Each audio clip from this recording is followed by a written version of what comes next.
Okay, this is the Foundation Portfolio presentation, and this is Group 107B.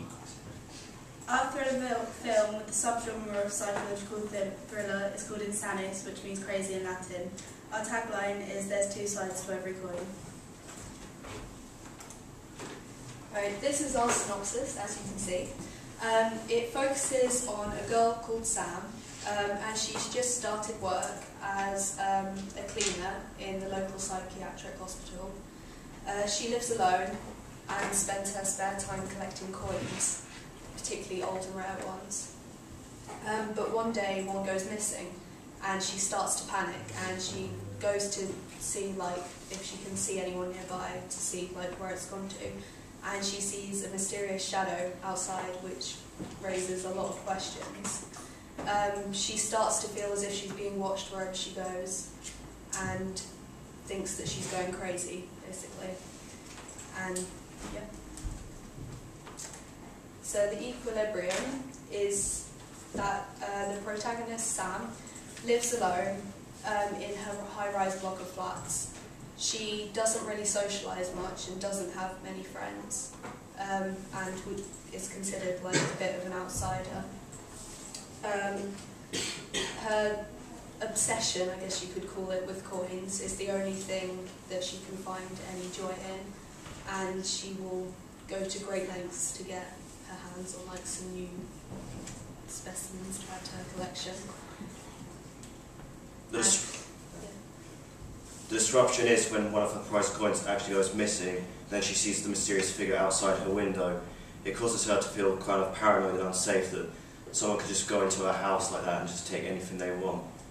The next day, after the incident happens and she goes to work, one of the patients who is staying at the mental institute gives her a very similar coin, only it's covered in blood, and she starts to feel a lot more uneasy, thinking that this person might just be following her or anything like that. She goes to her house, and then when she enters her rooms, everything is gone in her furniture, apart from the coins that are lying around, and then they're all spelling Insanis, just as the title said. Then when she looks back, she sees that the flat is furnished again, so she starts to feel really confused and feel like there's something going on. Then she starts to begin to taking the medicine from the same medicine that the patients are taking. Hoping that'll clear her head. The new equilibrium is that Sam ends up in hospital with a new collection of pebbles as she's driving herself crazy. The props we're going to use is coins, fake blood, a broom for her job, and images of brain scans. The costumes are going to be casual working uniform for when she's working, and then hospital gowns for the patients. It's going to be in a mental institution, as that's where most psychological thrillers are set. The lighting is going to be low-key and high contrast to create atmosphere, and she's going to act shifty, independent, mysterious, paranoid and confused. Our main influences from the films themselves are things such as Fight Club, Memento and Seven, as they have a sort of twist to them which gives an uneasy feeling to those who watch it.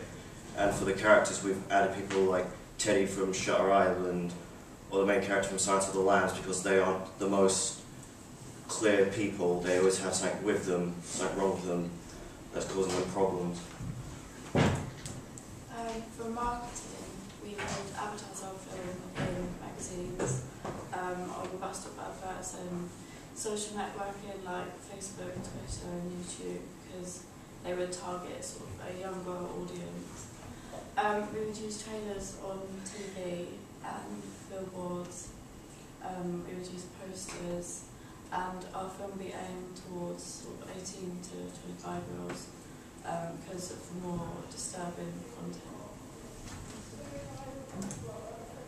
Our unique selling point is that the film raises a lot of questions. The audience are unsure sort of what is reality and what is just going on in the protagonist's mind. The audience want to watch the film to the end so that all the questions are answered. Okay. Yeah, that's it. Does anyone have any questions? Well, he's going to be brave. Come on. Tom. What bits of the film which can show the opening title sequence? In the opening title sequence, well, obviously we're still working on it, but I think we're going to show the main character Sam and probably running somewhere to sort of indicate like her paranoia and trying to get away from all her problems, overlaid with like flashing images of different like aspects of the film. I want to know if you're going to include the bit where she looks back and the things change. Yeah, that's going to be how we're going to introduce the title. Okay, that seems like quite an exciting scene. Can't wait to see that. You're setting it in an institution, you said? Yeah.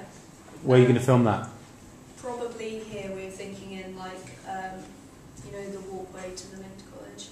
Yeah, we're going to use that as probably like our main place of filming. But also, if we can find any like derelict or rundown sort of looking buildings, like use those. May I make a suggestion where you should film it? You know, upstairs where the history rooms are. There's like the long white corridor. Think about that. A good tip there. Okay, so your any other questions? Your main character is again sort of we're unclear about her sort of destiny.